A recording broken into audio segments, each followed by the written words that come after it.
Hindi ba ito makatuwiran? Paanong matatalo ng Pilipinas ang Russia sa larangang ito? Nagulat ang gobyerno ng Russia sa isang simpleng dahilan. Ang Pilipinas, isang bansang tropikal na walang kinalaman sa Arctic, ay nakikipagkumpetensya ngayon para sa una o ikalawang puwesto sa mundo sa industriyang inaakala nilang eksklusibong kanila. At ang sentro ng hindi kapanipaniwalang kuwentong ito ay ang nakakagulat na pagtataksil ng isang inhenyero ng Russia, isang taong nag-alay ng buong buhay niya sa kanyang inang bayan, sa gitna ng yelo sa 50 degrees Celsius. Ang pinakadakilang inhenyero ng Russia ay biglang pumili ng pagkamamamayan ng Pilipinas, tinatanggihan ang lahat ng kahilingan ng gobyerno ng Russia na ibalik ang teknolohiya. Ano ba talaga ang nangyari? Ang nakakagulat na katotohanan ay isisiwalat ngayon. Kumusta? Ako si Sergey Kuznetsov, isang inhenyero ng barko mula sa Murmansk. Hindi. Ngayon tinatawag nila akong Serge de la Cruz. Gusto kong isulat ang kwento ng aking buhay, ang kwento ng aking paglalakbay sa pagwasak sa nagyeyelong yelo ng Arctic upang magbukas ng isang bagong ruta ng paglalayag. Taglamig ng 2023, ang Murmansk ay nalubog sa matinding lamig, minsan umabot sa 40 degrees Celsius ang temperatura.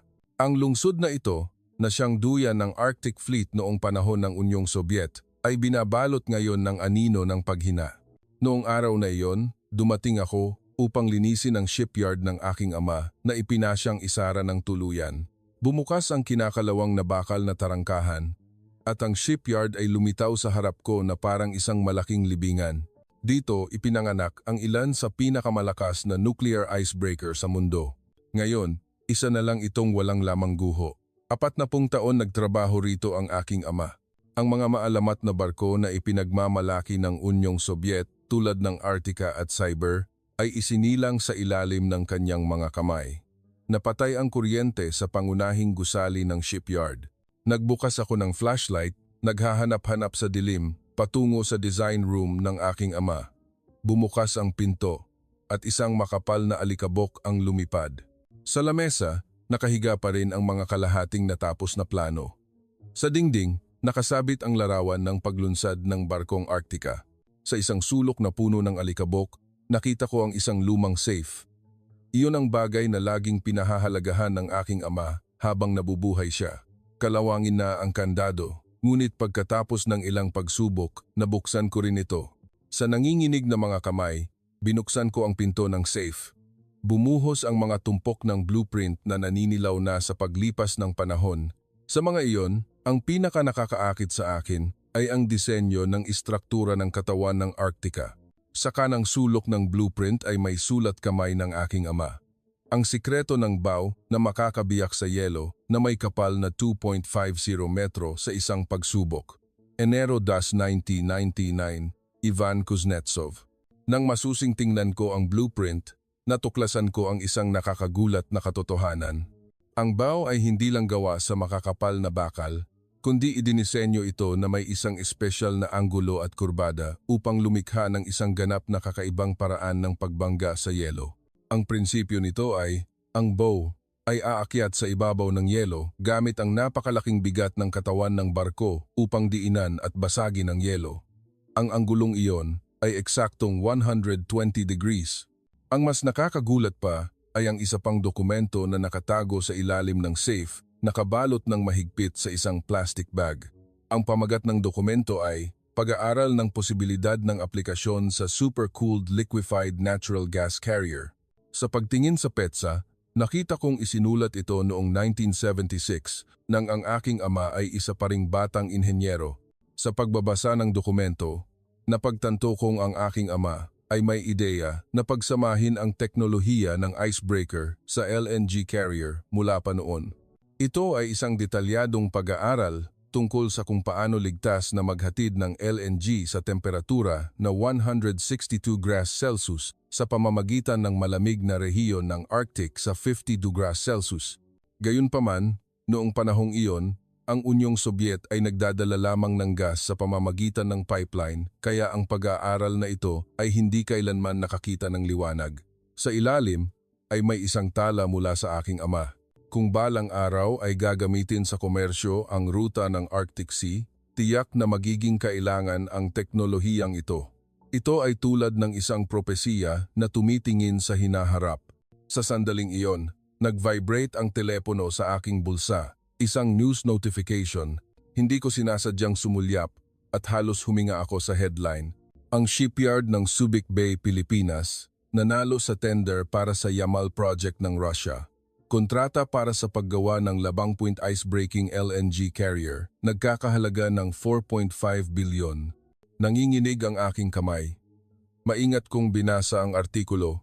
Ang nilalaman ay tungkol sa kung paano gagawa ang Pilipinas ng mga espesyal na barko na may kakayahang maghatid ng LNG habang naglalayag sa rehiyon ng Arctic Sea sa 12 degrees. At nakakatawa, iyon ay isang proyekto na inanyayahan mismo ng Russia. Ang artikulo ay may kalakip ding perspective drawing. Sa sandaling nakita ko ang hugis ng barko, isang kuryente ang tumakbo sa aking gulugod. Isang barko sa panaginip na may kakayahang magbasag ng yelo at maghatid ng LNG. Iyon mismo ang barko na inisip ng aking ama halos 50 taon na ang nakalipas. Nagmadali akong tingnan muli ang mga dokumento sa safe. Ang research notebook ng aking ama ay nagtala ng detalyado tungkol sa pamamahagi ng stress sa katawan ng barko sa matinding kapaligiran, ang pamamaraan ng paggamit ng espesyal na bakal upang labanan ang brittle fracture sa mababang temperatura at ang double hull na istruktura upang protektahan ang cargo hold sa pagbangga sa yelo. Lalo na nakakagulat ang isang tala na may pamagat na ang karunungan ng polar bear. Sumulat ang aking ama, ang polar bear ay nagpapanatili ng temperatura ng katawan kahit sa kapaligiran na 40 degrees. Ang sikreto ay nasa 3 patong na balahibo nito. Ang ice-breaking LNG carrier ay dapat ding mag-apply ng parehong prinsipyo. Nag-isip ako ng maraming gabi. Wala nang kinabukasan sa Murmansk na ito. Ang industriya ng shipbuilding ng Russia ay malayo na ang naiwan at wala nang sapat na lakas para sa mga bagong hamon. Ngunit ang Pilipinas ay iba. Ginagawa nila ang barko na pinangarap ng aking ama. Sa huli, gumawa ako ng isang malaking desisyon. Dadalhin ko ang aking 10 taon ng karanasan sa Arctic Maritime at ang lahat ng research documents ng aking ama sa Pilipinas. Ang destinasyon ay ang shipyard sa Subic Bay. Sinubukang pigilan ako ng aking mga kasamahan. Sergey, bakit ka pa pupunta sa ganoong kalayo? May mga shipyard din dito. Ngunit sumagot ako. Ang tanging lugar na maaaring maging katotohanan ng panaginip ng aking ama ay nandoon na lang. Habang naghahanda ako para sa pag-alis, bumalik ako sa shipyard sa huling pagkakataon. Nakatayo at nakatingin sa dry dock na naging guho. Naisip ko, minsan, ang mga icebreaker ay isinilang dito, naglalayag sa buong Arctic upang magbukas ng mga bagong ruta. Ngayon, sinisimulan ko rin ang sarili kong bagong ruta. Nang sumampa ako sa eroplano patungong Naiya, lumingon ako. Ang Murmansk na nababalutan ng puting nyebe ay unti-unting lumalayo, ngunit hindi ako malungkot. Sa halip, tumibok ng mabilis ang aking puso. Iyon ay ang pag-asa na maipagpapatuloy ko ang natitirang pangarap ng aking ama. Sa eroplano, patuloy kong tiningnan ang kanyang mga plano. Kahit na mga lumang blueprint mula noong 70s, naglalaman sila ng isang pananaw na nangunguna sa panahon. Hindi ko sinasadyang nakita ang isa pang tala ng aking ama. Ang teknolohiya ay walang hangganan, ang isang mahusay na teknolohiya ay sisikat sa tamang panahon. Noong sandaling iyon, sigurado akong tama ang aking pinili. Pagkatapos ng 12 oras na paglipad, lumapag ako sa Naiya noong Mayo 2023. Ang hangin ng tagsibol dito ay ganap na naiiba sa Russia. Paglabas ko pa lang ng paliparan, isang mainit na simoy ng hangin ang humaplos sa aking pisngi. Isang bagong simula. Ang biyahe mula Maynila patungong Subic Bay ay mas malayo kaysa sa aking inaakala. Kailangan kong sumakay ng bus at iyon ang unang pagkakataon na nakita ko ang tanawin ng Pilipinas ng buo. Ang pinaka nakakagulat sa akin ay ang mga construction sites sa lahat ng dako. Hindi tulad sa Russia, lahat ng bagay dito ay gumagalaw ng puno ng sigla. Dumating ako sa Subic Bay nang magsisimula ng dumilim. Nakaupo sa taxi patungo sa lugar ng shipyard, tumingin ako sa labas ng bintana. Ang mga dambuhalang Goliath crane ay nakikita sa sunset sky. Ito talaga ang isa sa pinakamalaking shipyard sa mundo. Ang karilagan nito ay nakakagulat. Kinabukasan, may kaba sa aking dibdib. Pumasok ako sa pangunahing tarangkahan ng Subic Bay Shipyard. Ang pagpapatunay pa lang ng aking pagkakakilanlan at pagkuha ng pass card sa security room ay tumagal na ng 30 minuto. Isang interpreter ang naghatid sa akin sa design room ng specialized vessel. Ang design room ay mas moderno kaysa sa aking inaakala. Ang malalaking screen na nakakabit sa dingding ay nagpapakita ng 3D model ng barko at 12 ng inhenyero ang nakatutok sa kanilang mga workstation, isang malaking pagkakaiba sa lumang design room sa Murmansk. Kayo po ba ang galing sa Russia? Isang middle-aged na lalaki na nakasuot ng suit ang lumapit. Inabot niya ang kanyang business card at nagpakilala. Ako si Antonio Reyes, Chief Design Officer. Maligayang pagdating.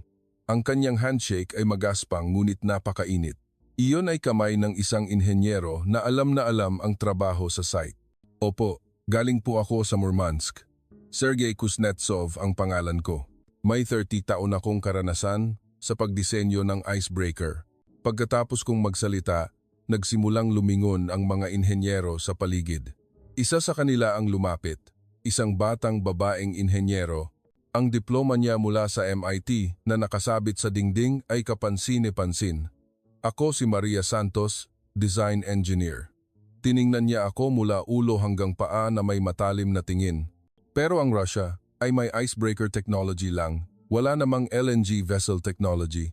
Mayroon na kaming world-class LNG vessel technology. Kailangan pa ba namin ng teknolohiya ng Russia?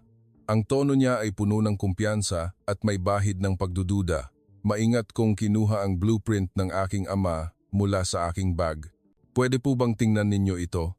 Ito po ay concept design para sa ice-breaking LNG vessel na iginuhit noong 1976. Saglit na nagbago ang ekspresyon ni Maria at mabilis na dumaloy ang kanyang mga mata sa blueprint. Pagkatapos ng ilang sandali ng katahimikan, sinabi niya, "Ito ba talaga ay ginawa noong 70s? Nagkaroon na ng ganitong ideya noon pa man." Ngunit mabilis siyang bumalik sa kanyang malamig na ekspresyon. Kagiliw-giliw, ngunit ang ideya at ang realidad ay dalawang magkaibang bagay. Ang ligtas na paghahatid ng LNG sa 162 degrees Celsius sa kapaligiran na 50 degrees Celsius ay isang problema sa isang ganap na naiibang antas. Ang paghandle ng boil-off gas, insulation ng cargo hold, pagharap sa sloshing phenomenon, alam mo ba ang mga bagay na iyon? Noong sandaling iyon, bumukas ang pinto ng conference room at may pumasok na isa pa. Isang taga-kanluran na nakasuot ng suit na nagsasalita ng Ingles na may Finnish accent. "Kumusta, Antonio? Nandito ako para tingnan ang progreso ng Yamal Project." Sumulyap siya sa akin at itinaas ang kanyang kilay. Siya si G. Kuznetsov mula sa Russia, isang icebreaker expert, pagpapakilala ni Chief Reyes. "O, ganun ba? Ako, si Markus Rantanen, surveyor, mula sa Finnish Classification Society." Ang mukha niya ay puno ng pag-aalinlangan. "G. Kuznetsov, kahit mayroon kayong icebreaker technology tulad ng sinasabi ninyo, ang pagsasama ng dalawang teknolohiya ay halos imposible mula sa salungatan sa istruktura ng katawan ng barko, propulsion system, protection ng cargo hold, hanggang sa issue ng stability. Mayroong bundok ng mga problemang kailangan lutasin, lalo pang lumamig ang hangin. Kailangan ko ring aminin na mas malaki ang agwat sa pagitan ng teorya at realidad kaysa sa aking inaakala. Ang design ng aking ama ay isang ideya lamang. Upang gawin itong katotohanan, maraming bundok pa ang kailangang akyatin. Sa sandaling iyon, isang matandang lalaki na nakasuot ng safety gear ang pumasok sa design room. Ang buong katawan niya ay umaalingasaw sa amoy ng bakal, may hawak na welding mask, ang mukha ay may mantsa ng langis, ngunit ang kanyang mga mata ay nagniningning. "Hoy! Ano ang ingay ninyo, mga bata?" Ang tono niya ay medyo bastos, ngunit may init na nakatago. Agad na tumayo si Chief Reyes. "Tatay Berting, bakit po kayo umakyat dito? Kagagaling ko lang sa pag-inspeksyon ng welding sa dry dock number 13. Narinig kong may taga-Russia, kaya dumaan ako para tingnan." Si Tatay Berting, narinig ko na rin ang kanyang pangalan isang maalamat na tao na nagtrabaho sa shipyard na ito ng 40 taon, dalubhasa sa paggawa ng mga specialized vessel. Sumulyap siya sa aking blueprint at biglang nagbago ang kanyang tingin. Sandali, pwede ko bang tingnan itong mabuti? Kinuha ni Tatay Berting ang blueprint at matagal na itong tiningnan ng maigi. Ang kanyang magaspang na daliri ay tumuro sa isang partikular na bahagi sa plano at bumulong itong welding method na ito. Naisip na pala ito ng mga Ruso noong 70s. Ang istrukturang ito ay kayang panatilihin ang durability kahit sa 60 degrees. Tumingala siya at tumingin sa akin. Sino ang nagdisenyo nito? Ang aking ama, Ivan Kuznetsov. Siya po ay nakiisa sa pagdisenyo ng Arctica. Nagsimulang lumiwanag ang mga mata ni Tatay Berting. Nakita ko na ang barkong iyon. Noong 90s, dumaong ito sa Subic Bay. Nagulat ako sa istruktura ng katawan ng barko. Kaya pala, anak ka ng nagdisenyo nito. Nagsimulang magbago ng kaunti ang hangin. Lumingon si Tatay Berting kay Chief Reyes. Antonio, dapat itong seryosohin. Patrama taon na akong gumagawa ng barko pero hindi ko pa nakikita ang ganitong klaseng istruktura. Lalo na ang ideya ng double hull, baka malulutas nito ang problema natin. Sumagot si Maria. Pero tatay, luma na po itong teknolohiya. Ngayon po ay panahon na ng computer simulation at high-tech material. Kaya nga kailangan, maring sinabi ni Tatay Berting. Kahit gaano kagaling ang computer, hindi nito kayang palitan ang karanasan. Ang mga taong ito ay gumawa at nagpapatakbo talaga ng barko sa 50 degrees. Alam mo ba kung gaano kahalaga ang karanasang iyon? Natahimik sandali si Chief Reyes at pagkatapos ay tila nagdesisyon. Sinabi niya, "Sige, sa ngayon, inimbitahan kitang sumali sa proyekto. Pag-uusapan natin ang formal na kontrata sa ibang pagkakataon, ngunit sa tingin ko, dapat nating tingnan ng magkasama ang mga problemang kinakaharap natin." Tumutol si Marcos. Antonio, hindi ba ito masyadong mabilis na desisyon? Ang gawing posible ang imposible. Hindi ba tiyan ang shipbuilding industry ng Pilipinas? Ngumiti si Chief Reyes. Kami ang unang gumawa ng LNG carrier sa mundo. At kami rin ang gumawa ng mga super large container vessel. Sa pagkakataong ito, ice-breaking LNG vessel.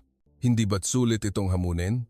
Si Maria ay mayroon pa ring pag-aalinlangan, ngunit hindi na siya tumutol.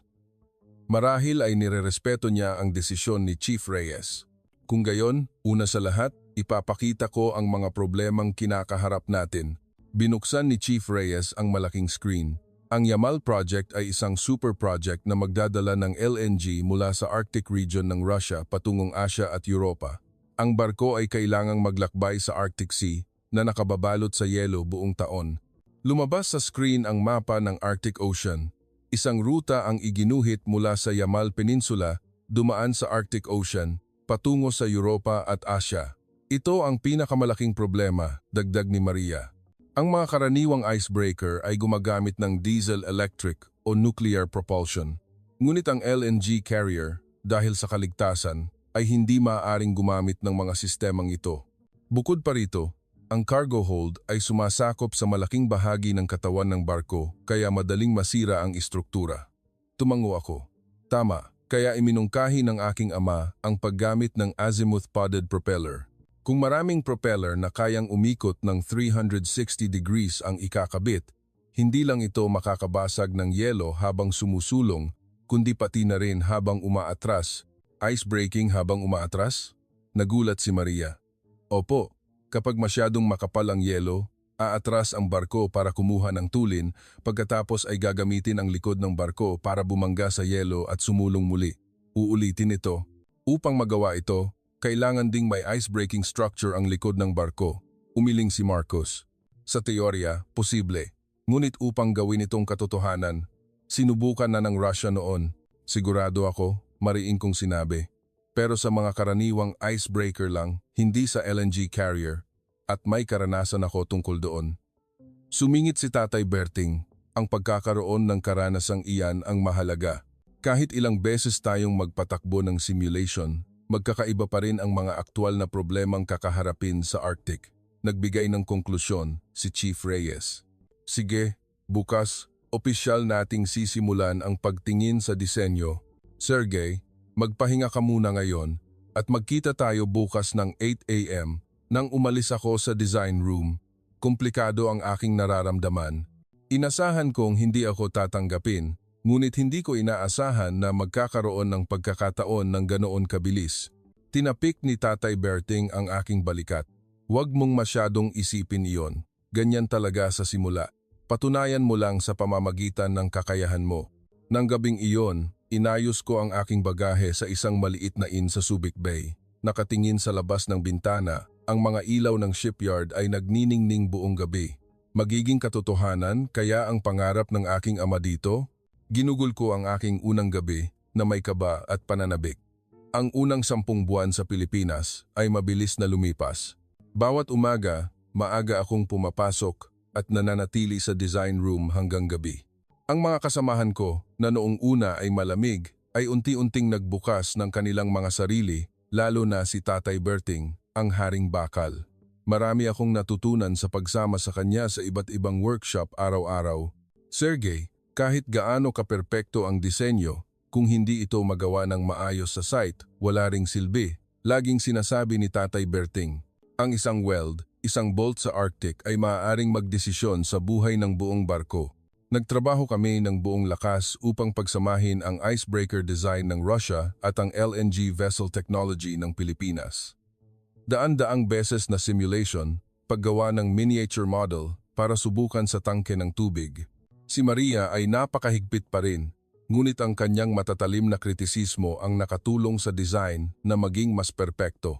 Sa wakas, noong Enero 2024, ang unang prototype na barko ay natapos sa Dry Dock No. 13. Ang huling outfitting ay isinasagawa ng mabilis. Ang dambuhalang katawan ng barko na higit sa 300 metro ang haba ay kumikinang na parang pilak sa araw ng taglamig. Sa katawan ng barko, ang pangalang Lapu-Lapu ay nakapinta ng marangal. Dumating na ang araw ng paglunsad. Maraming bisita mula sa loob at labas ng bansa ang dumalo, kasama na ang mga opisyal mula sa Yamal Project ng Russia. Ang media sa loob at labas ng bansa ay nagtipon din. Ang tagumpay ng barkong ito ang magdidikta sa direksyon ng $1 bilyong na proyekto. Mga ginang at ginoo, ito ay isang makasaysayang sandali, sabi ng shipyard director. Ang shipbuilding technology ng Pilipinas at ang polar experience ng Russia ay nagsama upang likhain ang barkong ito. Magbubukas ito ng isang bagong ruta sa Arctic. Ang bote ng champagne ay tumama sa bow ng barko at nabasag. Ang dambuhalang katawan ng barko ay dahan-dahang humipo sa tubig. Sa sandaling iyon, lahat ay huminga ng malalim. At nang lumutang ng tuluyan ang barko, isang malakas na palakpakan ang umalingaw-ngaw. Tagumpay, sigaw ng isang tao. Ngunit ang tunay na hamon ay nagsisimula pa lamang. Pagkatapos ng 1 linggo, ang unang sea trial ay isinagawa sa look ng Subic. Kahit hindi ito tunay na yelo, nagplano kaming gumamit ng mga espesyal na kagamitan upang gayahin ang matinding kondisyon. Sa araw ng sea trial, nandoon ako sa bridge. Ang kapitan na Pilipino, ang Russian supervisor, at ang mga pangunahing tauhan ng design team ay nandoon. Si Kapitan Nicanor Ramos ay isang veterano na may 30 taon ng karanasan, ngunit ito ang unang pagkakataon na nagmaneho siya ng icebreaking LNG vessel kaya hindi niya naitago ang kanyang kaba. Handa na para umalis, ulat ng first officer. Nagsimula ang dambuhalang engine at bahagyang nanginginig ang katawan ng barko. Nagsimulang gumana ang 4 na azipod at dahan-dahang umalis ang barko sa pier at naglayag patungo sa dagat. Sinisimulan ang simulation ng 40 degrees na kapaligiran.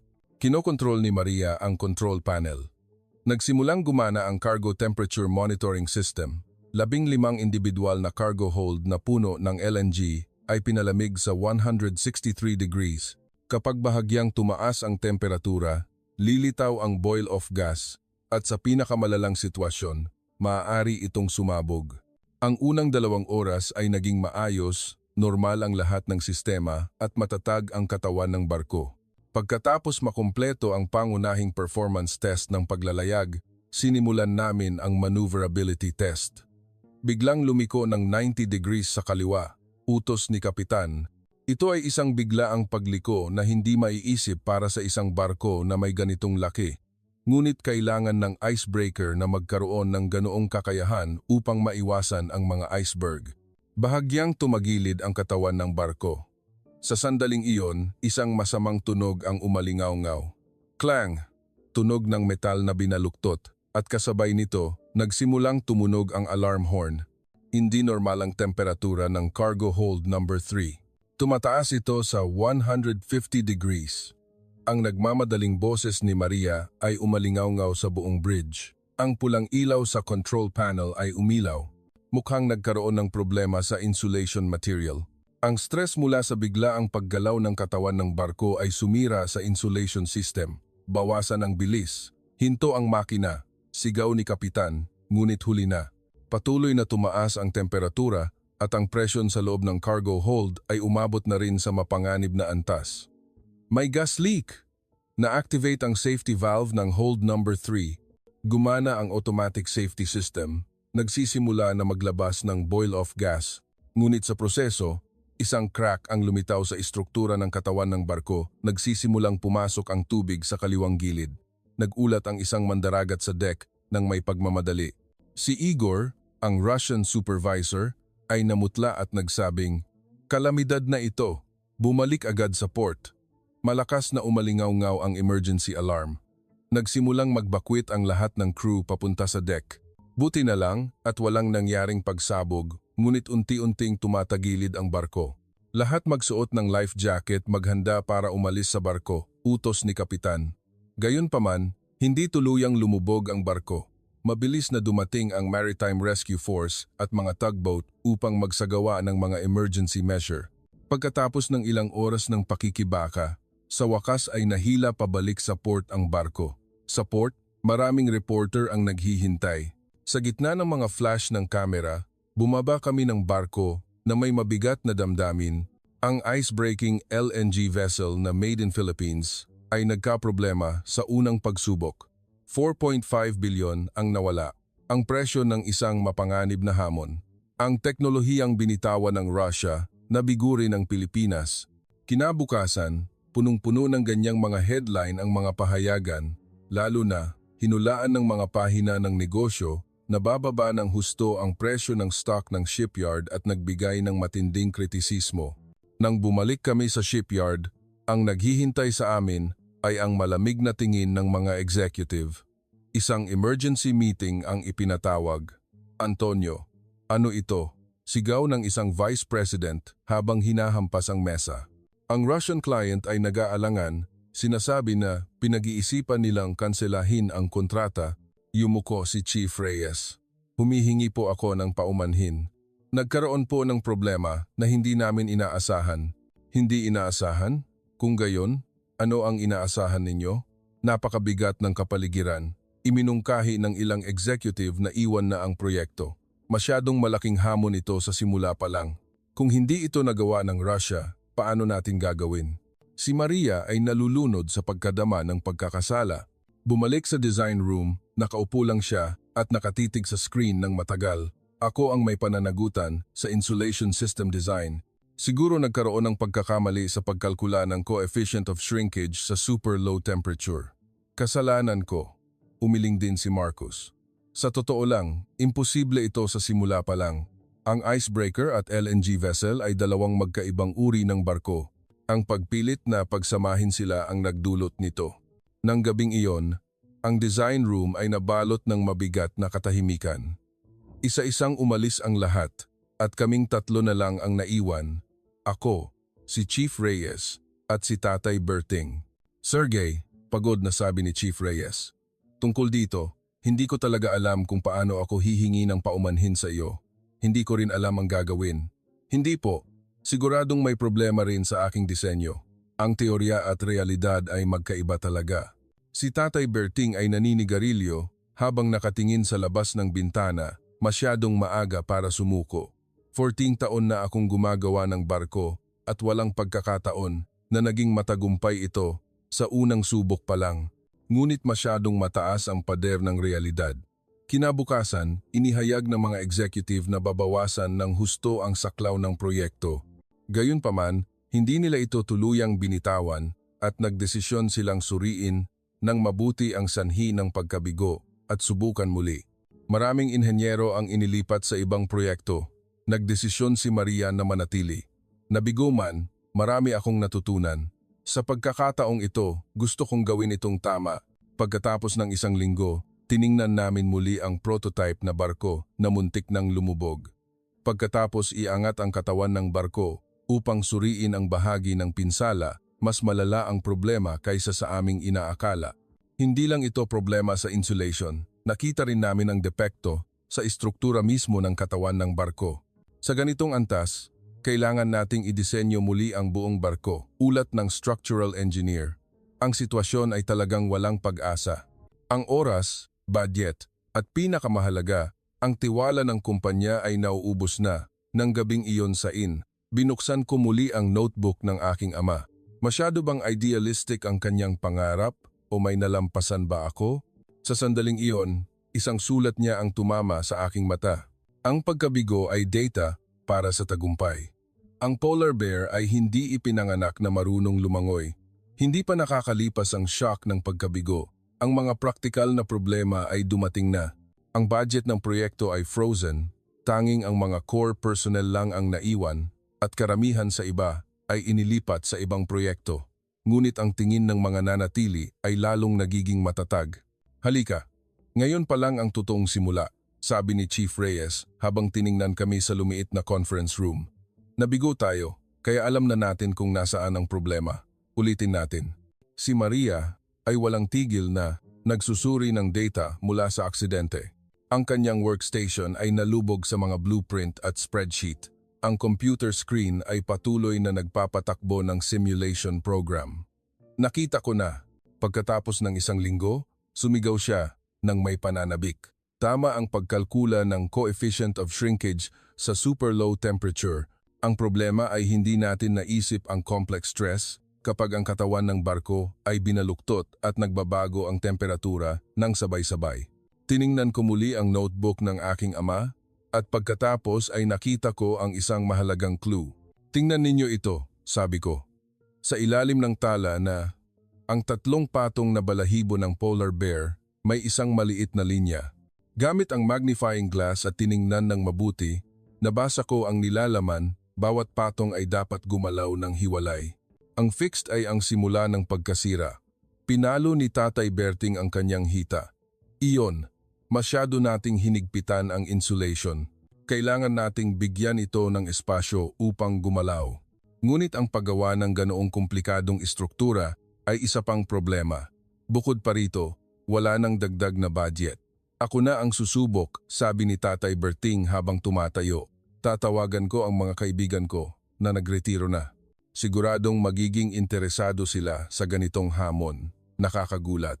Sa loob lamang ng isang linggo, mahigit 10 veteranong inhenyero ang nagboluntaryong sumali. Lahat sila ay mga master craftsman na nag-ambag sa golden age ng shipbuilding industry ng Pilipinas. Hindi po kami makakabayad ng suweldo, sabi ni Chief Reyes, nang may hiya. Hindi kami nagtatrabaho dahil sa pera, sabi ng isang craftsman na mahigit 70 taong gulang habang tumatawa. Nagtrabaho ako sa paggawa ng barko sa buong buhay ko. Bago ako mamatay, gusto ko lang subukan ang paggawa ng ganitong barko. Nagsimula nang magbago ang hangin. Kahit na isang maliit na grupo, lalo kaming naging matatag. Walang gustong umuwi ng maaga pagkatapos ng oras ng trabaho. Pagkatapos, isang araw, isang hindi inaasahang tawag sa telepono ang dumating. Siya si Engar, Rafael Magsaysay, isang director mula sa shipyard ng Batangas. Nabalitaan kong nagsasagawa kayo ng ice-breaking LNG vessel project sa Subic Bay Shipyard. Kami rin ay nakakaranas ng parehong problema. Bakit hindi natin subukang magpalitan ng teknolohiya? Kahit na ito ay alok mula sa isang kalaban, hindi nag-atubili si Chief Reyes. Sige, para sa isang proyekto na may pambansang kahalagahan, mas mahalaga ang kooperasyon kaysa sa kompetisyon. Pagkatapos ng ilang araw, sa isang tahimik na restaurant sa Subic Bay, nagpulong ang mga inhenyero ng dalawang kumpanya. Nang ibahagi namin ang aming mga pagkabigo, nakakagulat na parehong panig ay nakakaranas ng parehong problema. Kami rin ay nahihirapan sa isyu ng insulation, ibinahagi ng engineer mula sa Batangas. Napakahirap makahanap ng technical documents ng Russia. Nang ipakita ko sa kanila ang notebook ng aking ama, lahat sila ay nagulat. Lalo na, interesado sila sa ideya ng independently floating insulation. Upang gawing katotohanan ng ideyang ito, kailangan ng isang espesyal na material, nag-alala ang taga Batangas. Alam ko ang isang kumpanya, sabi ni Maria, isang small and medium enterprise sa tech hub sa Cebu, na dalubhasa sa paggawa ng insulation material para sa industriya ng aerospace. Kinabukasan, pumunta kami sa isang maliit na pabrika sa Cebu. Sa labas, mukha itong ordinaryo, ngunit sa loob ay may nakatagong nakakagulat na teknolohiya. Nakagawa kami ng isang uri ng material na nagpapanatili ng ductility kahit sa 200 degrees, ipinaliwanag ng batang CEO ng may pagmamalaki. Nagbibigay din kami sa NASA, ngunit para sa barko, baka masyadong mahal, hindi ba? Nag-aalala si Chief Reyes. Nag-isip sandali ang CEO at sinabi, kung para sa isang hamon na proyekto tulad nito, ibibigay namin ito sa cost price. Bilang kapalit, kung maging matagumpay, tulungan niyo lang po kaming ipromote ang pangalan ng aming kumpanya. Ang mga ugnayan ng kooperasyon ay nabuo. Inihayag ng Aboitiz Group, nagagawa sila ng espesyal na bakal na makatiis sa napakababang temperatura at ang iba pang malalaking mechanical unit ay nagsabi na ibabahagi nila ang teknolohiya para sa propulsion system. Ito ang lakas ng Pilipinas, emosyonal na sabi ni Tatay Berting. Kahit nakikipagkompetensya, kapag humarap sa isang pambansang misyon, nagiging isa. Opisyal na nagsimula ang redesign work. Sa pagkakataong ito, inulit namin ang lahat mula sa simula, ang karanasan ng Russia, ang teknolohiya ng Pilipinas, at ang mga aral mula sa pagkabigo lahat ay inilapat. Ang insulation ay magkakaroon ng 3 patong, ngunit sa pagitan ng bawat patong ay may air cushion, ipinaliwanag ni Maria ang bagong disenyo. Kahit binaluktot ang katawan ng barko, ang bawat patong ay gagalaw ng hiwalay at sasabihin ng impact. At tingnan ninyo ito, dagdag ko. Sa Russia, may isang technique na tinatawag na breakaway joint. Sinasadya nating gumawa ng isang mahinang punto upang ang stress ay mag-concentrate doon. Palitan lang ang bahaging iyon at ang pangkalahatang istruktura ay ligtas pa rin. Ang magtrabaho buong gabi ay naging pang-araw-araw na pangyayari. Ngunit nakakagulat, hindi kami nakaramdam ng pagod. Sa halip, lalong lumaki ang aming paniniwala. Ang pinaka-hindi malilimutang alaala ay ang test sa 30 degrees na kapaligiran. Upang gayahin ang polar environment, umupa kami ng isang malaking cold storage warehouse. Maaari ba kaming mag-welding sa kapaligirang ito? Nag-alala ang isang batang inhenyero. Kailangang subukan para malaman, sabi ni Tatay Berting habang nakasuot ng cold-proof suit. Sa Arctic, kailangan pang magtrabaho sa mas malamig pa rito. Sa loob ng cold storage, talagang parang impyerno. Ang bawat hininga ay lumilikha ng puting usok at mabilis na nawawalan ng pakiramdam ang mga kamay na may guwantes. Ngunit ang mga veteranong craftsman ay tahimik na nagpapatuloy sa trabaho. 10 minuto ng trabaho, 10 minuto ng pahinga, utos ni Tatay Berting.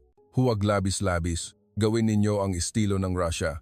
Sa pamamagitan ng mga matitinding test na iyon, naranasan namin ang lahat ng posibleng sitwasyon sa Arctic. Kung paano mag-shrink ang weld sa super low temperature, kung gaano kahigpit kailangang i-tighten ang bolt, lahat ng data ay naipon. Sa ganito, hindi na magiging problema ang Arctic, mas kumpiyansa ang lahat pagkatapos ng isang buwang testing. Ngunit ang pinakamalaking problema ay ang pag-apruba ng kumpanya. Ang mamuhunan muli sa isang proyektong nabigo na ay hindi madaling desisyon. Sa sandaling iyon, isang hindi inaasahang tulong ang dumating. Ang project manager ng Yamal project ng Russia ay personal na dumalaw sa Subic Bay. Nagtiwala kami sa Subic Bay Shipyard, sabi niya. Ang pagkabigo sa unang pagsubok ay hindi dahilan para sumuko. Ang Russia ay dumaan din sa hindi mabilang na pagkabigo bago nakagawa ng icebreaker. Ang isang pangungusap na iyon ay nagpabago sa buong kapaligiran. Sa wakas, inaprubahan ng mga executive ang muling pagsisimula ng proyekto. Siyempre, may kondisyon. Ito na ang huling pagkakataon. Naiintindihan namin. Sa pagkakataong ito, tiyak na magtatagumpay kami, pangako ni Chief Reyes. Sa wakas, nagsimula na ang pangalawang hamon. Sa pagkakataong ito, Talagang tinalikuran na namin ang lahat. Kung mabibigo, wala nang atrasan. Ngunit hindi kami natatakot dahil natuto kami mula sa pagkabigo at magkasama naming nalampasan ito. Tiningnan ni Tatay Berting ang bagong blueprint. Sa pagkakataong ito, tiyak na magagawa ito. Ito ang barko na nag-crystallize ng karanasan ng Russia, teknolohiya ng Pilipinas at mga aral mula sa pagkabigo. Disyembre 2024, sa wakas ay natapos ang pangalawang prototype na barko. Sa pagkakataong ito, pinangalanan itong Rizal. Umaasa kaming magbubukas ng bagong panahon sa Arctic ang barko na ipinangalan sa pambansang bayani ng Pilipinas. Ipinasiya na ang pagsubok sa pagkakataong ito ay isasagawa sa aktwal na Arctic Sea. Ang entablado ay ang Barents Sea sa Norway. Ang kapaligiran sa araw ng pag-alis mula sa Subic Bay ay ganap na naiiba kaysa sa una. Napakalaki ng interes ng media, ngunit marami ring nagdududa. Ang isang barkong nabigo na, maari ba talaga? Bulong ng isang reporter, ngunit kami ay kumpiyansa. Ang lahat ng aral mula sa nakaraang pagkabigo ay naisasama na sa barkong ito. Nang gabing bago umalis, nagtipon ang buong team upang ipakita ang aming determinasyon. Ito na ang huling pagkakataon, sabi ni Chief Reyes. Ngunit handa na tayo. Gawin ng bawat isa ang kanilang papel ng pinakamahusay. 6 a.m., umalis ang barkong Rizal sa Subic Bay Port. Sa pagkakataong ito, nagdadala ito ng 100 tonelada ng aktwal na LNG. Ito ay isang live fire test, naghahatid ng totoong karga at tumatawid sa Arctic Ocean. Nang dumaan kami sa Strait of Japan, nagsimulang lumala ang panahon, mas mataas ang alon at bumaba ng husto ang temperatura. Ngunit ang barkong Rizal ay nagpatuloy sa paglalayag ng matatag.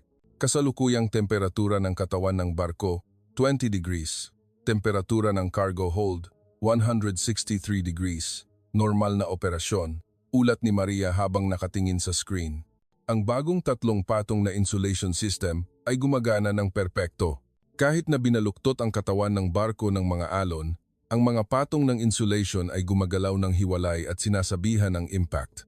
Sa ika-4 na araw, sa wakas ay pumasok kami sa Barents Sea. Sa horizon, nagsimulang lumitaw ang mga dambuhalang yelo. Nagsimula na ang tunay na hamon. Sa paglalayag na ito, kasama namin si Igor, isang veteranong icebreaker captain ng Russia. Ang kanyang 30 taon ng karanasan sa Arctic Sea route ay malaking tulong. Ang nakikita ninyo sa unahan ay multi-year ice, paliwanag ni Igor. Ganap itong naiiba sa karaniwang yelo. Matigas na parang concrete. Binalot ng tensyon ang bridge. Ngunit mayroon kaming isang lihim na sandata ang pagsasama ng icebreaking technology ng Russia at ang tumpak na control system ng Pilipinas. Lumipat sa icebreaking mode, utos ni Kapitan Ramos. Ang 4 na azipod ay inayos sa isang espesyal na anggulo. Ang bow ng barko ay umakyat sa ibabaw ng yelo gamit ang 3 toneladang bigat ng katawan ng barko upang diinan, guu. Sa isang nakakatakot na tunog, nagsimulang mabasag ang makapal na yelo, ang kahanga-hangang tanawin na parang nahahati ang lupa. Tumagos sa yelo na may kapal na 1.8 metro. Sigaw ng isang pilot ng may pananabik, ngunit simula pa lang iyon. Ang tunay na hamon ay naghihintay sa mas malalim na bahagi ng Arctic. Kinabukasan, isang biglaang Arctic storm ang dumating. Nagpalabas ng emergency warning ang Meteorological Agency. Bilis ng hangin 40 manor s, alon, na mas mataas sa 12 metro.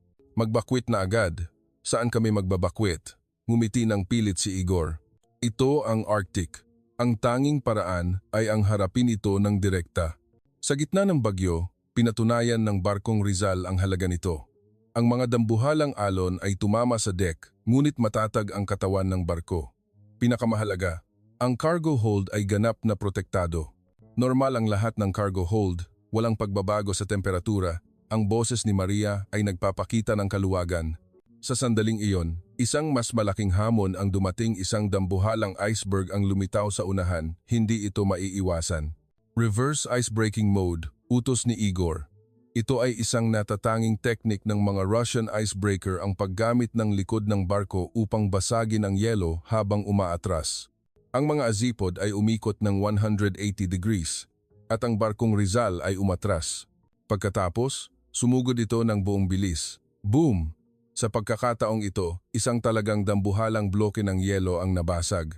Tumagos kami sa yelo na may kapal na 2.10 metro. Napakahusay, kahit si Igor ay namangha. Ang performance ay hindi mas mababa sa mga nuclear icebreaker ng Russia, ngunit patuloy kaming hinamon ng Arctic hanggang sa huli. Bumaba ang temperatura sa 522 degrees Celsius, lahat ng bagay sa deck ay nagyelo. Radar antenna, lahat ay nababalutan ng makapal na yelo. Simulan ang manual icebreaking, utos ng Chief Officer. Ang mga mandaragat na nakasuot ng makakapal na cold-proof suit ay lumabas sa deck. Ang pagbasag ng yelo sa malakas na hangin at 50 degrees na temperatura ay talagang isang mapanganib na trabaho. 10 minuto ng trabaho, 10 minuto ng pahinga. Huwag labis-labis, inulit namin ang trabaho, nag-concentrate sa maikling panahon sa estilo ng Russia. Kahit sa matinding kondisyon na ito, ang team spirit ng mga mandaragat na Pilipino ay nakakagulat. Sa wakas, dumating ang pinakamahalagang sandali. Ang simulation ng aktwal na pagdiskarga ng LNG. Maaari bang ligtas na magdiskarga ng LNG sa 163 degrees sa matinding kondisyon na 50 degrees? Simulan ang pagkonekta ng loading arm, nagsimulang gumana ang specially designed loading system. Hindi tulad ng karaniwang LNG vessel, ang loading arm na ito ay gawa sa espesyal na material, nagpapanatili ng ductility kahit sa super low temperature. Kumpleto na ang koneksyon. Simulan ang pump. Lahat ay huminga ng malalim. Ang isang maliit na pagkakamali ay maaaring magdulot ng malaking kalamidad, ngunit perpekto ang lahat, ligtas na naihatid ang LNG at normal ang paggana ng sistema. Tagumpay, ang sigawan ay umalingaw-ngaw sa buong bridge. Iyon ang sandali na pinatunayan namin na maaari kaming maghatid ng LNG ng ligtas kahit sa pinakamatinding kapaligiran ng Arctic. Ang pinakanakakagulat ay ang fuel efficiency. Ang barko ay kumonsumo lamang ng mas mababa sa 30% na fuel kumpara sa isang karaniwang icebreaker para sa parehong distansya. Ito ay may napakalaking kahalagahan sa ekonomiya. Ang pang-araw-araw na boil-off rate ay 0.08%, ibinigay ni Maria ang huling data. Ito ang pinakamataas na antas sa mundo. Sa aming pagbabalik, nagsagawa kami ng isa pang mahalagang test, ang pagpapatunay ng potensyal ng Arctic Sea Route. Isang paglalayag sa Arctic Ocean mula Barents Sea hanggang Bering Strait. Mula sa kasalukuyang posisyon hanggang Subic Bay.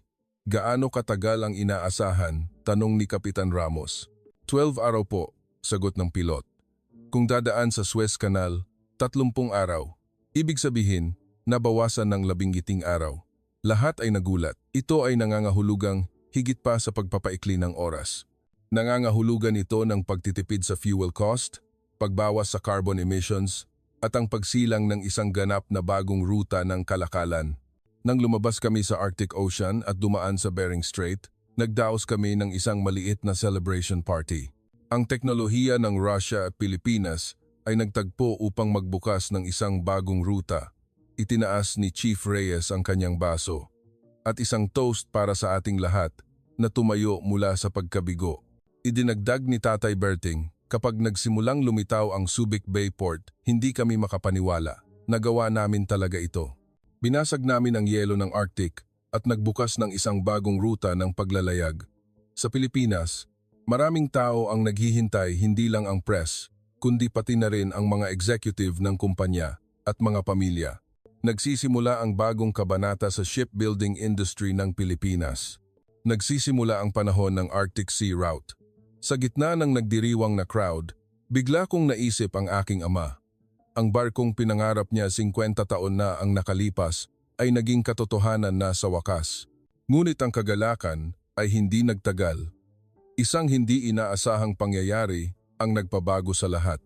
Nang nakatuon ang buong mundo sa ice-breaking LNG vessel technology ng Pilipinas, pagkatapos ng tagumpay ng test voyage sa Arctic, patuloy na naging maayos ang lahat. Ang media ay patuloy na nag-uulat tungkol sa tagumpay ng shipbuilding industry ng Pilipinas at ang iba pang mga barko ng Yamal Project ay ginagawa ng maayos. Ngunit ang kagalakan ng tagumpay ay hindi nagtagal. Eksaktong 1 linggo pagkatapos bumalik, Isang opisyal na sulat mula sa Russian Ministry of Shipbuilding Industry ang ipinadala. Nang buksan ko ang envelope, nanginginig ang aking kamay.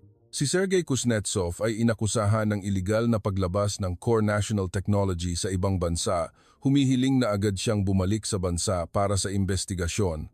Kung hindi susunod, idedemanda siya sa ilalim ng internasyonal na pamamaraan ng kriminal. Kinagabihan, isang kakaibang numero ng telepono ang tumawag, ang lugar ng tawag ay Moscow, Kamarada Kuznetsov. Isang malamig na boses ang umalingaw-ngaw. Ako si Ivan Fedorov, mula sa FSB. Alam mo ba kung ano ang ginawa mo? Ginamit ko lang po ang aking kaalaman at karanasan. Saan nagmula ang kaalamang iyon? Ang research ng iyong ama ay national secret ng Unyong Sobyet. Ibinenta mo ito sa isang bansang kapitalista. Hindi ka naiiba sa isang taksil. Ang pag-unlad ng teknolohiya ay hindi dapat magkaroon ng hangganan, bukod pa rito, iyon ay nangyari na 30 taon na ang nakalipas.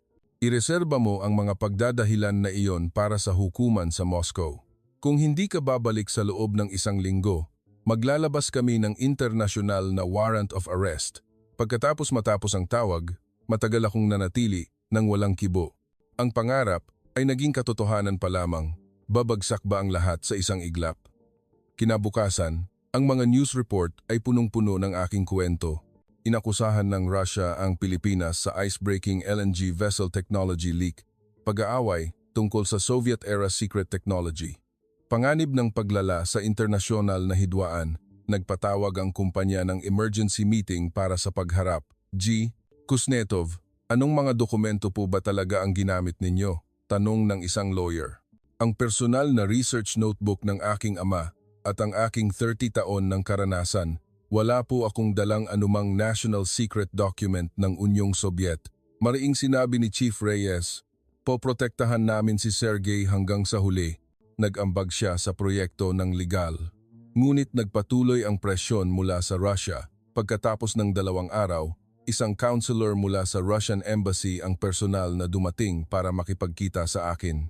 Jan, Kuznetsov, hindi pa huli ang lahat, sabi ni Counselor Alexander nang may mahinahon ngunit matatag na tono. Kailangan ka ng inang bayan.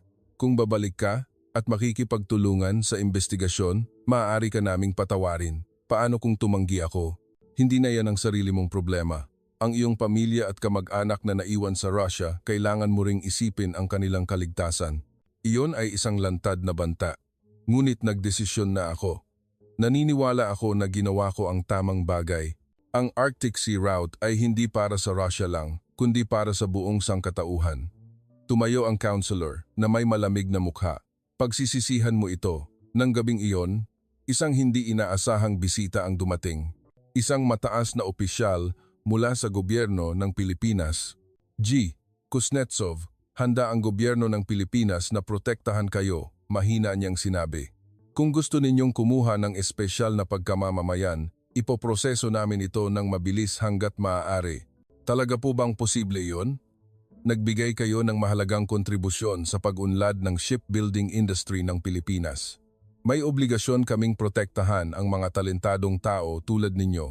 Gayunpaman, nasa inyo ang desisyon. Nagsimula ang isang mahaba at matinding panloob na pakikibaka. Nabuhay ako ng 30 taon bilang isang mamamayan ng Russia. Maaari ko bang talikuran ang aking inang bayan ngayon? Ngunit kung babalik ako, malinaw na ang mangyayari. Malapit na ang turnover ceremony para sa unang barko ng Yamal Project. Alam ng lahat kung gaano karaming pagsisikap ang inilaan ko sa paggawa nito. Kailangan kong nandoon. Sa araw ng turnover ceremony, ang Subic Bay Shipyard ay punong-puno ng festive atmosphere. Isang mataas na delegasyon ng Russia, kasama ang Minister of Energy, ang dumalo.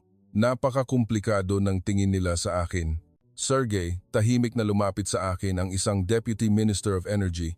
Hindi pa huli ang lahat. Kung babalik ka kasama namin ngayon, mapapatawad ang lahat. Salamat po, Ginoo. Ngunit mananatili po ako rito. Nakakatawa, ang Russia pa ang makikinabang sa teknolohiyang ginawa mo, hindi ba? Ang teknolohiya ay hindi pag-aari ng gumawa nito, kundi ng gumagamit nito. Kung gagamitin ang barkong ito para sa mapayapang pag-unlad sa Arctic, sapat na iyon para sa akin. Sa seremonya, binuksan ang champagne at umalingaw-ngaw ang mga talumpati ng pagbati. Ngunit ako ay nakatayo sa isang crossroad. Pagkatapos ng seremonya, tahimik akong nagpunta sa legal office ng kumpanya. Gusto kong mag-apply para sa pagkamamamayan ng Pilipinas. Pagkatapos ng ilang araw, nagkaroon ako ng bagong pangalan, S. De la Cruz. Pumili ako ng apelidong Pilipino, ngunit pinanatili ko ang aking pangalan. Hindi ko kayang tuluyang talikuran ang aking pagkakakilanlan. Sa sandaling ibalik ko ang aking pasaporte ng Russia, isang komplikadong emosyon ang dumaloy. Sa unang pagkakataon sa buhay ko, naramdaman kong nawalan ako ng inang bayan, ngunit kasabay nito, iyon ay isang bagong simula. Mula ngayon, kayo na po ay mamamayan ng Republika ng Pilipinas, sabi ng isang immigration officer habang iniabot sa akin ang bagong pasaporte.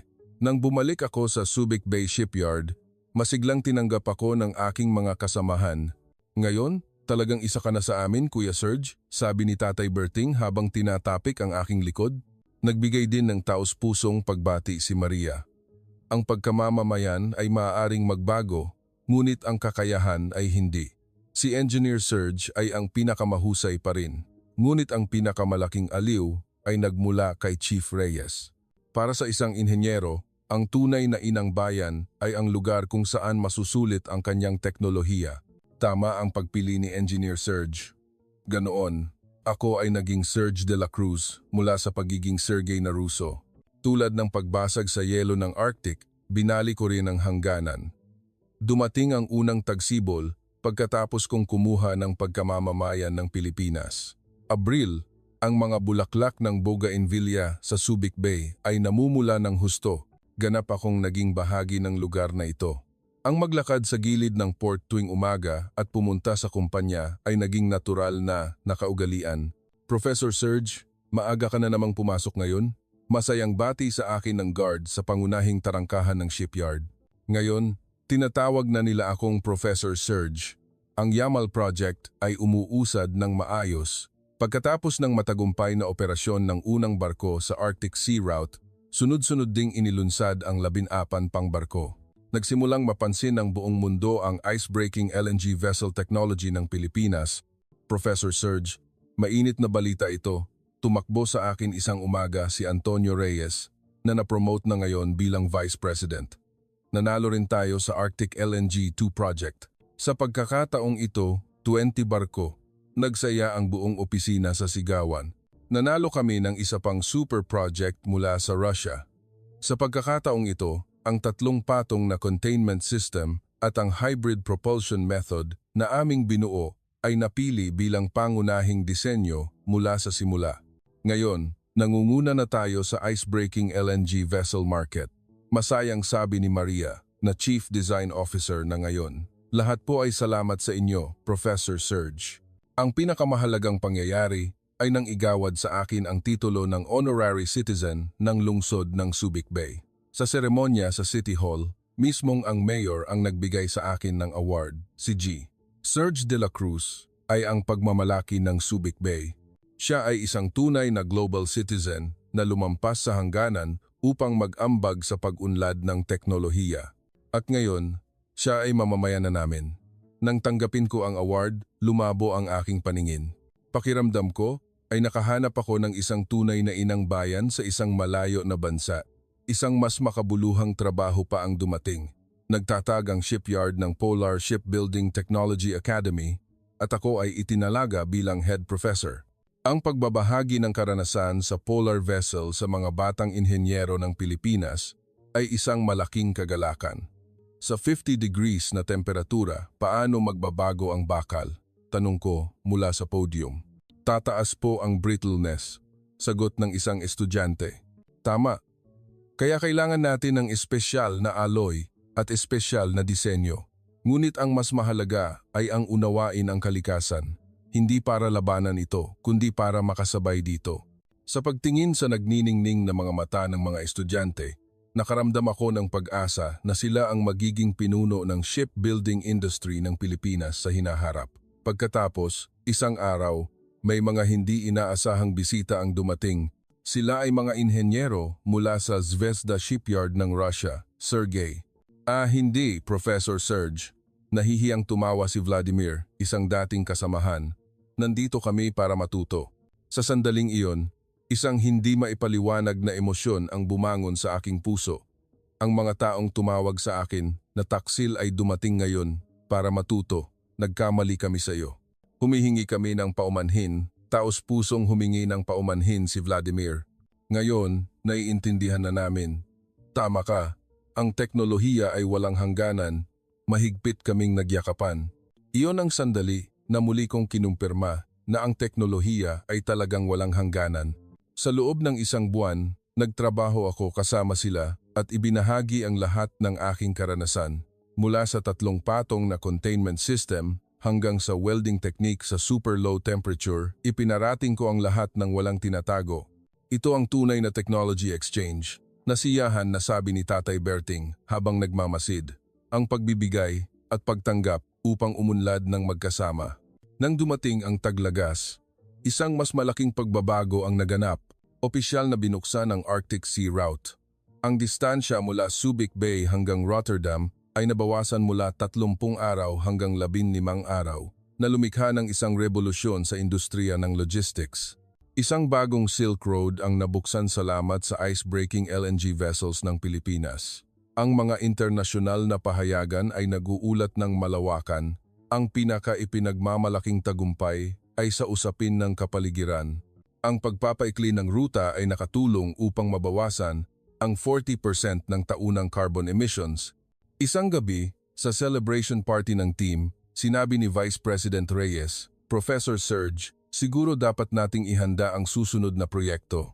Ano sa tingin ninyo? Nag-isip ako sandali at sumagot. Paano ang isang Arctic cruise ship, isang super luxury cruise ship na may kakayahang magbasag ng yelo? Cruise ship? Nagulat si Maria. Tama, isang barko na magbibigay daan sa mga tao na maranasan ang hiwaga ng Arctic ng ligtas. Maaari itong magprotekta sa kapaligiran at makapagpaunlad ng tourism. Lahat ay nagpakita ng interes. Nagsimula na naman ang isang bagong hamon. Sa pagtatapos ng taong iyon, isang espesyal na kaganapan ang naganap. Ang lungsod ng Subic Bay ay nag-organisa ng naming ceremony para sa Serge de la Cruz Street. Ito ay isang maliit na kalye na nagsisimula mula sa pangunahing tarangkahan ng shipyard, ngunit ang magkaroon ng kalye na ipinangalan sa akin ay hindi kapani-paniwala. Umaasa ako na sa tuwing dadaan sa kalye na ito, maaalala ng mga tao ang diwa ng pangarap, hamon at pagkakasundo. Sinabi ko sa aking speech. Maraming tao ang dumalo sa seremonya, hindi lang ang mga kasamahan sa kumpanya kundi pati na rin ang mga kawani ng Russian consulate. Ngayon, mukhang kinikilala na rin nila ako. Nang dumating ang taglamig, isang magandang balita ang dumating. Nagdesisyon ang aking ina sa Moscow na bumisita sa Pilipinas. Seryosa, gusto kong makita kung saan ka nakatira. Ang boses ng aking ina ay kasing init pa rin ng dati. Nang makita ko ang aking ina sa paliparan, nag-usap kami sa Ruso pagkatapos ng mahabang panahon. Ma, kumusta ka? Mabuti, marami kang pinagbago. Masaya ako dahil masaya ka. Dinala ko ang aking ina sa Subic Bay at ipinakita sa kanya ang shipyard kung saan ako nagtatrabaho. Nang makita niya ang mga dambuhalang ice-breaking LNG vessel, namangha siya. Kung nakita lang ito ng iyong ama, tiyak na maipagmamalaki ka niya. Habang naglalakad kasama ang aking ina sa port, marami kaming napag-usapan. Sinabi ng aking ina na naiintindihan at sinusuportahan niya ang aking pagpili. Ang isang inhenyero ay dapat nasa lugar kung saan masusulit ang kanyang talento. Tama ang iyong pinili. Taglagas ng 2025, umalis ako sa maliit na apartment at bumili ng bahay na nakaharap sa dagat, isang tunay na katatagan. Ngayon, ganap na akong taga Subic Bay. Isang Pilipino, tuwing umaga, tumitingin ako sa dagat at iniisip, tulad ng pagbasag sa yelo ng Arctic, maaari din nating basagin ang mga pader sa ating mga puso. At ngayon, pumunta akong muli sa shipyard para sa isang bagong hamon, dala-dala ang pangarap na ikonekta ang mundo sa pamamagitan ng teknolohiya. Nakatayo ako ngayon sa Subic Bay International Passenger Terminal, nakatingin sa dagat. 2 taon na ang lumipas mula nang dumating ako sa Pilipinas at 1 taon na mula nang magpalit ako ng pagkamamamayan. Maraming nangyari. Professor Serge, napaka-espesyal na araw ngayon, hindi po ba? Sa tabi ko ay ang mga batang inhenyero ng shipyard. Ngayon, nagtatrabaho ako bilang technical consultant at gumagabay sa susunod na henerasyon. Oo, ito ang araw ng paglunsad ng Ika-10 LNG vessel. Sa malayo, mula sa dry dock, lumilitaw ang isang dambuhalang katawan ng barko. Ang barko na pinangalan ng Perlas ay ang Ika-10 ice-breaking LNG vessel na gawa ng Pilipinas. Ngayon, ang kakayahan sa teknolohiya ng Pilipinas ay kinikilala na sa buong mundo. Lahat po ay salamat sa inyo, Professor.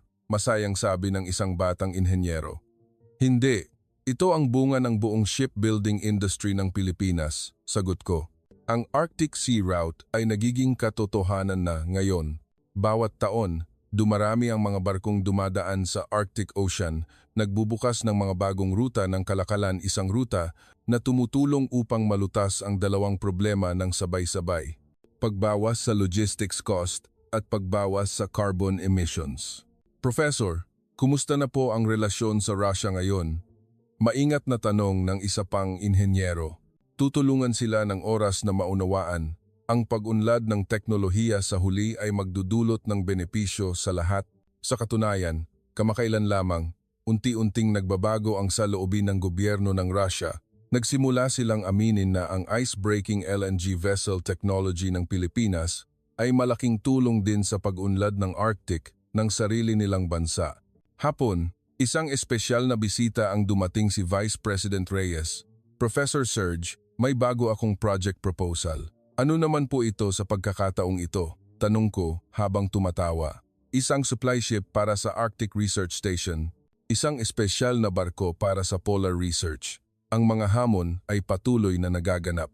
Hindi lang ang paggamit ng Arctic para sa komersyo, kundi ang pag-aaral nito para sa agham ay napakahalaga rin, napakahusay. Kung makakatulong ang aking karanasan, handa akong sumali. Kinagabihan, nagkaroon ng gathering kasama ang mga dating kasamahan, nagretiro na si Tatay Berting ngunit malakas pa rin. Si Maria naman ay isang senior executive na ngayon. Salamat sa inyo, Professor Serge, at ang shipbuilding industry ng Pilipinas ay nakahanap ng isang bagong ruta, taos-pusong, sabi ni Maria. Ito ang ruta na magkasama nating ginawa, sagot ko. Nakatingin sa labas ng bintana ang tanawin ng Subic Bay sa gabi. Sa shipyard na nagniningning ang mga ilaw, patuloy na isinisilang ang mga bagong barko. Marami sa kanila ang maglalayag upang basagin ang yelo ng Arctic. Pagkatapos ng isang linggo, bumisita ako sa isang espesyal na lugar, ang City Heroes Cemetery. Tumayo ako sa harap ng isang maliit na marker upang gunitain ang aking ama. Itay, ngayon, nabuksan na ang ruta patungong Arctic. Isang ruta na nagkokonekta sa silangan at kanluran, nakaraan at hinaharap. Ang malamig na hangin ay humihip, ngunit ang aking puso ay naging mainit. Ang pangarap ng aking ama ay naging katotohanan, at ang pangarap na iyon ay patuloy na isasalin. Nang gabing iyon, pag-uwi ko, tumingin ako sa labas ng bintana. Sa malayo sa horizon, ang North Star ay nagniningning. Kasunod ng bituing iyon, maraming barko ang naglalayag sa nagyayalong dagat ngayon. Sa aking lamesa, isang bagong blueprint ang nakalatag na ang Arctic Research Vessel Project. Kahit na mahigit 60 taong gulang na ako, nagpapasalamat ako na mayroon pa ring mga hamon na dapat harapin. Tumunog ang telepono, ang aking pamangkin sa Moscow. Tito, gusto ko ring maging ship engineer. Mag-aaral akong mabuti. Gusto kong maging tulad mo. Isang inhenyero na nagtatrabaho nang lumalampas sa lahat ng hangganan. Pinatay ko ang telepono at ngumiti. Ngayon, mayroon akong dalawang inang bayan, ang lugar kung saan ako ipinanganak at ang lugar na pinili ko. At ang nagkokonekta sa dalawa ay ang mga barko na ginawa ko. Ang pagbasag sa yelo ay hindi teknolohiya, kundi kagustuhan. Iyan ang laging sinasabi ko sa susunod na henerasyon. At ang aking buhay ay nagpapatunay na ang kagustuhang iyon ay maaaring lumampas sa hangganan, pagtatangi at oras. Bukas, isang bagong araw ang magsisimula. Isang bagong hamon patungo sa Arctic ang naghihintay. Ngunit hindi ako natatakot dahil mayroon na kaming karanasan sa paggawa ng imposible na maging posible. Tulad ng ruta ng yelo sa Arctic, isang bagong ruta ang magbubukas din sa ating kinabukasan. Sa rutang iyon, Ipagpapatuloy ko ang pangangarap, paghamon, at pagpasa sa susunod na henerasyon na ang teknolohiya at pangarap ay walang hangganan. Kumusta ang kwento ng inhenyero ng Russia na naging mamamayan ng Pilipinas at nagbukas ng Arctic Sea Route? Ang diwa ng hamon, ang tindi, ang paglampas sa malamig na yelo ay talagang kahanga-hanga. Ang kanyang paniniwala na ang teknolohiya ay walang hangganan ay nagbigay inspirasyon sa ating lahat na maaari rin tayong tumingin sa isang mas malawak na mundo. Kung naantig ka sa kwentong ito, pakishare ang video na ito upang ipromote ang kahusayan ng shipbuilding technology ng Pilipinas sa buong mundo.